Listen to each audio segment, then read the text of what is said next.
ধান রেখেছি গোলার মাঝে, খড় রাখতেছি মাঠে।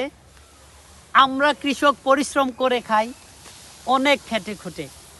হ্যাঁ প্রিয় দর্শক, আমাদের বাংলাদেশে যত কৃষক আছে সবার প্রতি আমার সালাম এবং শ্রদ্ধা। দেখেন এই যে ফসলি মাঠ, এই মাটিকে খনন করে কুবিয়ে পানি সেচ দিয়ে কত কষ্ট করে এটা ফসলের উপযোগী করে হচ্ছে আমরা ধান চাষ করি।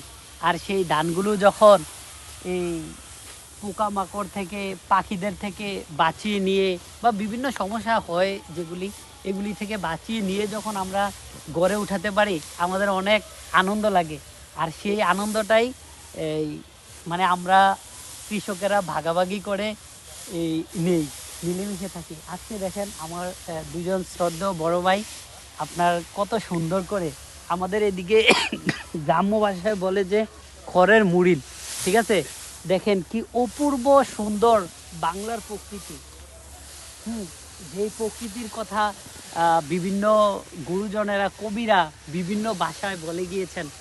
তো এটাই আপনাদের সাথে শেয়ার করলাম। এই যে পাখি, এই পাখিরা হচ্ছে আমাদের কৃষি কাজের সময় আরেক সঙ্গী। কেননা অনেক ছবিতেই দেখা যায় কৃষক কাজ করতেছে, পিঠে বা কাঁধে হচ্ছে আপনার এই পাখি এসে বসে। আসসালামু আলাইকুম রহমতুল্লাহ।